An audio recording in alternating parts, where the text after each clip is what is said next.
ये देखो, घर में एक इंसान नहीं दिख रहा है, पता नहीं कहाँ सब मर गए। बताया था फोन में कि मैं आ रही हूँ, एक इंसान नहीं है कि स्वागत में मेरे खड़ा रहे। इसीलिए तो मैं इन लोगों का जीना हराम कर देती हूँ जब तक रहती हूँ। तो इन बेशर्मों को अकल नहीं है गवारों को कि बुआ आ रही है, इस घर की बेटी हूँ मैं। जरा सी अकल नहीं है कि कोई स्वागत में खड़ा रहे। कहाँ मर गए सबके सब? मैं आ गई हूँ, तुम सबकी बुआ आई है। ये देखो, सबके सब गूंगे बहरे हैं, पता नहीं कहाँ मर रहे हैं। ना तो मेरी माँ का पता है, पता नहीं कहाँ छुछुआ रही होगी, और ना ही मेरी भाभी का पता नहीं कहाँ है। सुनाई ही नहीं देता जैसे इन लोगों को। मम्मी कहाँ हो तुम? भाभी तुम कहाँ हो?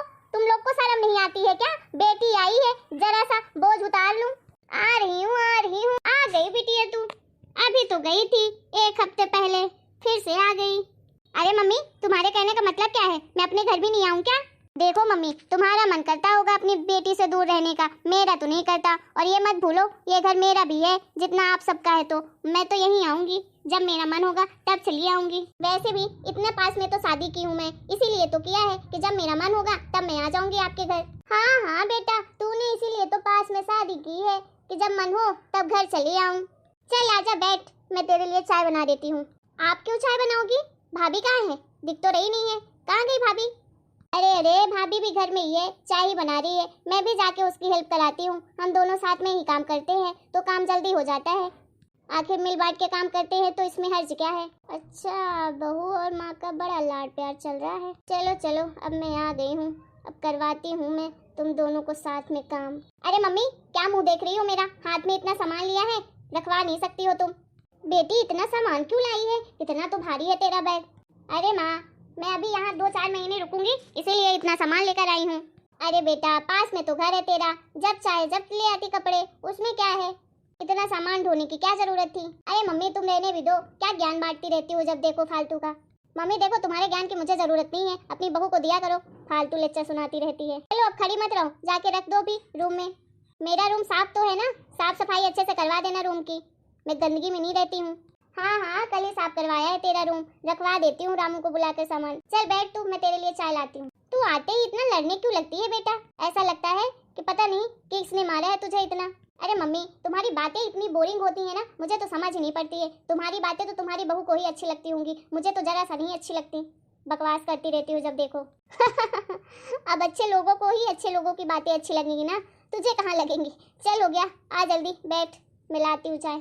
चलो मम्मी, तुम्हारा है हो गया हो तो जाओ जल्दी से मेरे लिए 1 कप कॉफी बना के लाओ, और चाय अपने लिए बनाना, मेरे लिए नहीं। और हाँ, जल्दी से ना छोले की सब्जी और भटूरे बना देना, और हाँ साथ में पापड़, और मीठे में मूंग दाल का हलवा बना देना, मुझे बहुत पसंद है, बहुत मन था खाने का मेरा।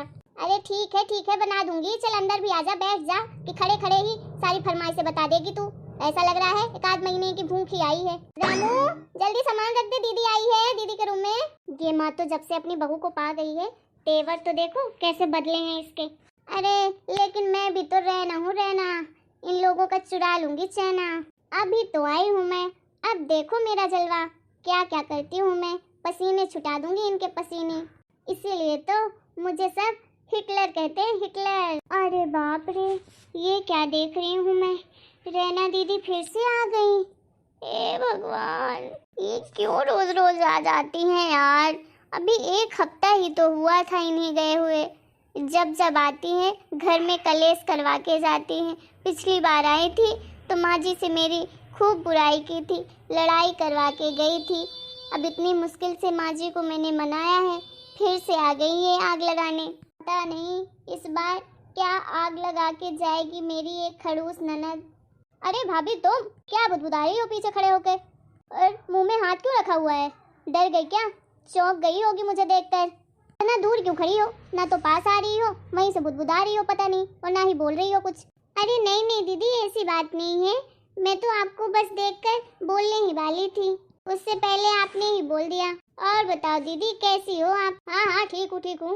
वो दीदी मैं तो आपको देखकर ये सोच रही थी, आप कितनी ब्यूटीफुल लग रही हो ना, ये कोट पहनकर, ये हरी हरी चूड़ियाँ, ये नौलखा हार पहनी हो, और ये टोपी आप पे क्या जच रही है दीदी, और ये चश्मा, वाह वाह कितना कूल है। आप कितनी कूल हो दीदी, आप कितनी सुंदर लग रही हो। You are so beautiful, so elegant, just looking like a wow दीदी।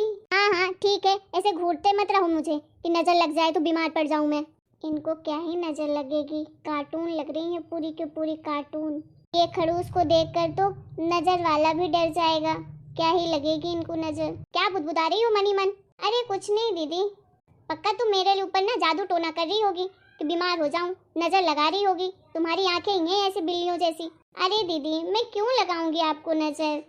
अरे दीदी मैं तो आपकी नजर उतार रही थी जिससे आपको किसी की नजर ना लगे। अरे अरे रहने दो तुम तो एक नंबर की डायन हो डायन। पिछली बार आई थी तो 1 महीने बीमार थी मैं, तुम्हारी वजह से नजर लगा देती हो जब भी आती हूँ तो। इसलिए मुझे पक्का भरोसा है कि तुम ही हो इस घर में डायन जो मुझे जादू टोना कर देती हो तो मैं बीमार पड़ जाती हूँ। अरे दीदी आप कितना गलत सोचती हो मेरे बारे में, मैं तो आपसे बहुत प्यार करती हूँ। आप आखिर मेरी इकलौती ननद हो और ननद को तो भाभी हमेशा अपनी बेटी के जैसे मानती है, लेकिन आप मेरे बारे में हमेशा गलत ही सोचती हो दीदी। हाँ तो तुम हो ऐसी, कैसे मालूम? तुम कब से आई हो, ना तो नमस्ते किया, ना तो मेरे पाँव छुए, ना एक गिलास पानी, ना कॉफी, ना चाय, कुछ पूछा नहीं। वही भूत जैसे खड़ी थी, जब देखो वही मुंह के अंदर बुदबुदा रही हो कब से। यही संस्कार है क्या तुम्हारे माँ बाप ने कुछ सिखाया नहीं क्या? इसीलिए तो मैं तुमको हमेशा बोलती रहती हूँ, तो तुमको बुरा लग जाता है कि दीदी ऐसे बोलती है, लेकिन दीदी हमेशा सही ही बोलती है। बुरा तो तुमको अपने आप ही लग जाता है। अब देखो तुमको इतनी अकल तो है नहीं कि लोगों को कैसे आदर सम्मान से रखते हैं, तो मैं ही बताऊंगी ना। फिर अगर मैं कुछ बोल देती हूँ तो तुमको बुरा लग जाता है, बोलती हो खड़ूस ननद है, खड़ूस ननद है। अब देखो तुम अपने से सीखोगी नहीं तो मुझे तो सिखाना ही पड़ेगा भाभी तुमको। देखो अपनी ननद का ना आदर करना सीखो। मैं तुमसे बड़ी हूँ, तुम्हारे पति से बड़ी हूँ, बड़ी ननद हूँ, समझी ना? थोड़ा सम्मान किया करो, बेशर्मों को जैसे भूत जैसे खड़ी हो जाती हो बस। माफ करना दीदी, मैं भूल गई थी प्रणाम करना। प्रणाम दीदी? अब क्या प्रणाम कर रही हो? अब मैंने कहा तो ये प्रणाम कर रही है महारानी। चलो हो गया, खुश रहो, लेकिन इतनी अकल होनी चाहिए कि अपने से लोग पैर छूते हैं, किसी के बोलने से नहीं। भाभी तुम्हारी शादी को 10 साल हो गए हैं, लेकिन तुम अभी तक नहीं सुधरी हो। तुम्हें जरा सी तमीज नहीं है, जरा से संस्कार नहीं है तुम्हारे अंदर। तुम क्या ही देती होगी अपने बच्चों को संस्कार? देखो दीदी आप हर एक हफ्ते में तो आ जाती हो, तो आप ही बताओ कितना सम्मान करूं मैं आपका? दीदी आपने शायद सुना नहीं है, जहाँ लोग रोज रोज जाते हैं तो लोग वहाँ पैर की जूती ही समझते हैं उनको। मैं तो फिर भी आपकी इतनी इज्जत करती हूँ। अच्छा बड़ी जवान चलने लगी है भाभी तुम्हारी। तुम्हारे मायके में तुम्हारी इज्जत खत्म होती होगी, मेरे मायके में नहीं। अगर खत्म भी होगी ना तो मैं होने नहीं दूंगी। और सुनो भाभी, तुम जितना घर तुम्हारा है ना उतना मेरा भी है। चाहे मैं 1 हफ्ते में आऊँ, चाहे रोज रोज आऊँ, चाहे मैं यहाँ रहूँ, वो मेरा घर है, समझी ना? अरे दीदी मैं आपको नहीं बोल रही हूँ कि आपका घर नहीं है, आपका ये घर है, आपका ये परिवार है। आपका जब मन चाहे तब आइए, आपको जितना मन हो उतना दिन रहो, मैं आपको कभी नहीं रोकूंगी दीदी। आप बताओ आपको क्या खाना है, मैं अभी बना देती हूँ आपके लिए। अच्छा इतने सालों में तुम्हें नहीं पता मुझे क्या क्या पसंद है खाने में, जो बार बार पूछने लगती हो? अरे दीदी आपको तो छोले भटूरे खाने हैं, लेकिन घर में मैदा ही नहीं है और छोले भी नहीं है, तो अब बताओ मैं कैसे बनाऊं? अरे तो दुकान तो है, दुकान से लेकर आ जाओ। हाँ दीदी मंगाती हूँ अभी किसी से। दीदी मैं आपको एक बात बोलूं, आप हमेशा गुस्से में क्यों बात करती हो? कभी तो प्यार से बोला करो, गुस्से में मत रहा करो हमेशा, नहीं तो खून जलने लगता है। और बताओ फिर आपका खून जल जाएगा तो फिर आप कहाँ से पाओगी अपनी इतना खून? दीदी आप तो प्यार से भी बोल सकती हैं, लेकिन आप हमेशा गुस्से में ही बोलती हो। चलो अब मैं जा रही हूँ आपके लिए खाना बनाने। अरे दीदी आपका हार तो बड़ा सुंदर है, कब खरीदा ये हार? चल चल मेरे हार पे नजर मत लगा देना। अरे नहीं दीदी मैं तो नजर नहीं लगा रही हूँ, मैं तो पूछ रही हूँ, आपके ऊपर जच रहा है इसलिए। चलो मैं जाती हूँ। ये देखो महारानी को मेरा हार पकड़ रही थी, नजर लगाती है मेरे हार पे, कहीं चुरा न ले चुड़ैल मेरा हार। माँ तुम क्यों चाय लेकर आई? भाभी को क्यों नहीं बोला? तुम क्यों करती रहती हो इतना काम? भाभी को करने दिया करो कभी। अरे बेटी तू टेंशन क्यों ले रही है? अभी मेरी तबीयत चलती है तो थोड़ा बहुत बहू के साथ काम करवा लेती हूँ। हम सास बहू साथ में करते हैं तो बातें भी हो जाती हैं और काम भी जल्दी हो जाता है। अरे मम्मी इतना सर में मत चढ़ाओ अपनी बहू को, मैं तो अपने घर में सारा काम खुद करती हूँ। मैं तो 1 गिलास पानी नहीं लेने देती अपनी सास को। और तुम्हारी बहू तो कुछ ज़्यादा ही मॉडर्न हो गई है, हाथ में एक चूड़ी तक नहीं पहनती है, ना सिंदूर लगाती ना कुछ करती है। पता नहीं क्या ही है मॉडर्न पंती इसमें छाई हुई है, और आप तो हो कि कुछ बोलती भी नहीं हो उसको। अरे बेटा मुंह से तो मेरी बहू इज्जत करती है ना, ये पहनना ओढ़ना नहीं अच्छा लगता उसको, इसलिए नहीं पहनती। माँ तुम सर पे चढ़ा रही हो अपनी बहू को अब। अरे बेटा, सर पे नहीं चढ़ा रही हूँ। अब छोटे छोटे बच्चे हैं, कुछ पहन लेती है तो वो तोड़ देता है, गले में पहनेंगे तो हाथ तोड़ देगा, और हाथ में चूड़ियाँ पहनेंगे तो फोड़ देता है। तो अब क्या करे बेचारी, रोज रोज पहनती ही रहे क्या। और माँ भाभी ऐसे क्यों रहती है, ना कुछ पहनना ना ओढ़ना, वही गंदी गंदी साड़ियाँ पहनती रहती है। इतने कपड़े खरीदती हो, कहाँ डालती है सब, अपने मायके में दे देती है क्या। लोग देखेंगे तो क्या बोलेंगे कि इसकी बहू तो पुरानी पुरानी साड़ियाँ पहनती रहती है, लगता है इसके घर वाले कुछ देते ही नहीं है इसको पहनने के लिए। अरे उसको बोलती हूँ तो बोल देती है, माँ जी वो हल्की साड़ियाँ नहीं है, इसलिए मैं ये हल्की हल्की साड़ियाँ पहनती हूँ, जिससे काम करने में सहूलियत रहती है, इसलिए मैं कुछ बोलती नहीं हूँ। अब क्या करूं। अरे अब तो साड़ियाँ पुरानी हो गई हैं, तो वो जाए अपने मैके, ले आए 2-4 साड़ियाँ। क्या उसके मैके वाले इतने गरीब हैं क्या, उसको 2-4 साड़ियाँ नहीं दे सकते। ठीक है बेटा, बोल दूंगी मैं उसको, लेकिन हाँ तुझे बोलना चाह रही थी कुछ। अब तुझे बोलूंगी तो तुझे बुरा लग जाएगा, लेकिन तू ही बता, देख कैसी कंघी करके आई है, कैसे कपड़े पहने हैं तूने, और कैसे चश्मा लगाई है, टोपी पहनी है, पूरी जोकर दिख रही है बेटा तू। अब तू ही बता, इतनी लंबी कोट पहनी है, साड़ी के ऊपर कोट कौन पहनता है, तू ही बता दे मुझे। तू भी तो इतना फैशन में ही डूबी रहती है कि देखती नहीं है कि जोकर दिख रही हूँ कि कैसी दिख रही हूँ, बस फैशन में चलना है तुझे। देखो मम्मी, मेरी शादी तो कितने बड़े घर में हुई है, लेकिन तुम लोग तो नॉर्मल फैमिली हो ना, तो अपनी बहू को बोलो तरीके से रहे। ठीक है, इतना तू बोल रही है तो मैं बहू को अभी बुलाती हूँ, समझा देती हूँ उसे। बहू कहाँ है, इधर आना। हाँ जी माँ जी, बोलिए क्या बात है। देख बहू, तू बहुत फैशन में आ गई है, हाथ में एक चूड़ी नहीं डाली है, माथे में सिंदूर नहीं है।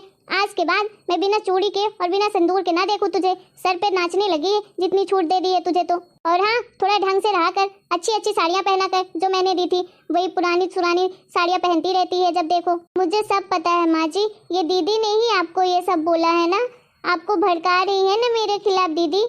जब भी आती है कलेश करवा के जाती है। माँ जी मैंने तो आपको बोला है ना कि कितनी भारी भारी साड़ियाँ हैं, और मेरे से इतनी भारी साड़ी नहीं पहने जाती है, काम भी करना पड़ता है, बच्चे भी संभालना पड़ता है। और आप जब भी साड़ी खरीदते हो, इतनी भारी भारी साड़ी खरीदते हो कि वो मेरे से संभलती ही नहीं है, साड़ी नई की नई रखी हुई है अलमारी में। आप भी बताओ माँ जी, आपके पास भी तो है इतनी महंगी महंगी साड़ियाँ, और दीदी के पास भी तो है इतनी भारी भारी साड़ियाँ, फिर इतनी हल्की हल्की साड़ियाँ क्यों पहनती हो आप लोग। आप लोग भी पहनती हो ना, तो फिर मुझे पहनने में क्या हर्ज है, मैं भी तो इतनी हल्की साड़ी पहनी हूँ, तो क्यों आप लोगों को प्रॉब्लम हो रही है। पक्का ये दीदी आपको मेरे खिलाफ भड़काती है। हाँ हाँ भाभी, तुमको तो मैं ही बुरी दिखती हूँ।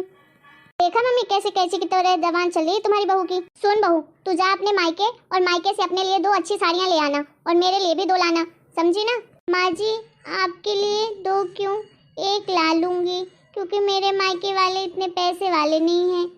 हाँ हाँ भाभी, तुम्हारे मायके वाले इतने भी गरीब नहीं है कि 4 साड़ियाँ ना दे सके। देखा माँ कैसे नाटक कर रही है। देख बहू, तू ज्यादा नाटक मत कर मेरे सामने, जा चुपचाप से अपने मायके और साड़ी लेकर ही आना, और अगर नहीं लेके आई तो घर मत आना वापस, इस घर से निकल ही जाना मेरे। माँ जी आप मुझे ऐसा क्यों बोल रही हैं, आप सास क्यों बन रही हैं, आप तो मेरी माँ जैसी थी ना। देखा माँ कैसे जवान चल रही है तुम्हारी बहू की, बोल रही है कि आपकी बेटी ने भड़काया है इसलिए आप ऐसा बोल रही हो। कैसी बहू है आपकी, आपकी एक बात नहीं मानती है। देख बहू, तू इस घर से अब निकल ही जाना, समझी ना। जो जो मैंने बोला है सब कर लेना, उसके बाद ही इस घर में वापस लौटना। माँ जी आप ऐसा क्यों कह रही है, मैं कहाँ जाऊँगी माँ जी।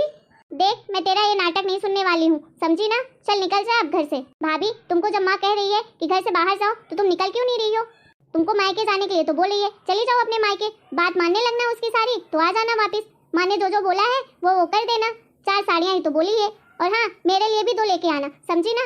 आखिर ननद हूँ तुम्हारी मैं। ठीक है माँ जी, आपकी अगर यही इच्छा है तो मैं जा रही हूँ इस घर से, लेकिन भगवान ऐसी खड़ूस ननद किसी को ना दे जो अपने मायके का घर ही तुड़वा दे, अपनी भाभी को घर से बाहर ही निकलवा दे। ननद तो हमेशा अपने मायके वालों को जोड़ कर रखती है, लेकिन हमारी ननद हमेशा तोड़ कर ही जाती है। अरे तेरे कहने से मैंने तो अपनी बहू को घर से निकाल दिया है, लेकिन इस घर का काम करेगा कौन, बहू ही तो करती थी। तू तो 1 गिलास पानी भी नहीं देगी।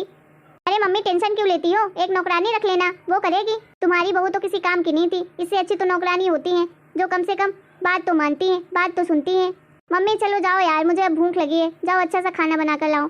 ठीक है जाती हूँ। देखा रहना चुरा लिया ना सबका चैना, दोबारा पंगा नहीं लेना रहना से, नहीं तो दंगा कर दूंगी।